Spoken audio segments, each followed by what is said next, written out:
This is the moment right before the storm when you can make the greatest headway. If you move now, the devil can't do anything. I've discovered the secret, by the way. That's called military intelligence. I've discovered if God's people will get up and work right now, if you will put your time to work, if you will go and do the work, if you will put your money where God wants you to put it, whatever He tells you to do, if you will do it now, you cannot lose. The devil is scared to death for God's people to discover that. That's why I've gotten so bold in doing things, because I suddenly discovered there is no limit to what God wants to do. And the devil is handcuffed. How would you like to know that he's against the wall and he has chains on and he can growl at you, he can cause you some problems, but he can't attack you yet. It's a wonderful secret. I hope you discovered it. I discovered it. Now, but if you'd prefer to wait a few more months, guess what? He's going to be unchained. He's almost unchained already. Would you prefer to wait? Huh? Think about it.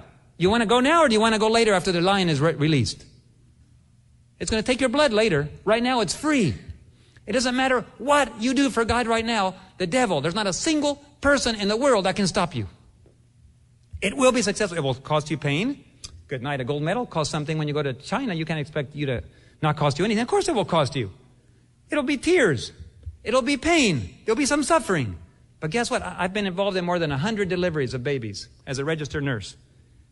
And I can't think of a single delivery where the mother said, "This is wonderful, let's do it over again." Except a few months later.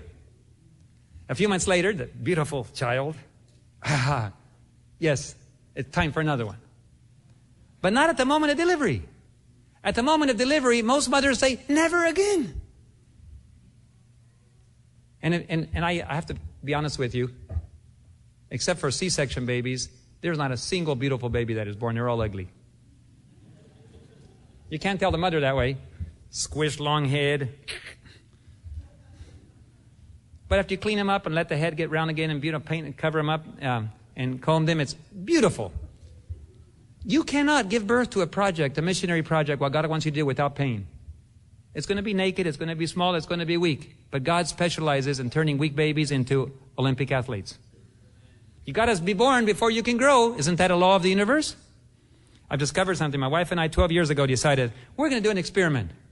Let's just, instead of going back to the States on permanent return, that's what missionaries call going back home, permanent return. Instead of going back, why don't we move to the jungles of South America, to Guyana, and let's help the conference president open up work in the jungles for 1 year. We'll give back to the church after 15 years of salary. Let's give back to the church at least a year of our time. So we agreed. 5 children, 2 adults, 200 miles in the jungle, no salary, no benefits. Why did we do that? Because I wanted to learn the principles of divine warfare. How is God going to provide for us after the time of the crisis? I have to learn now. I'm sorry, I'm not willing to wait until it happens. I want to know now. So we moved in for 1 year.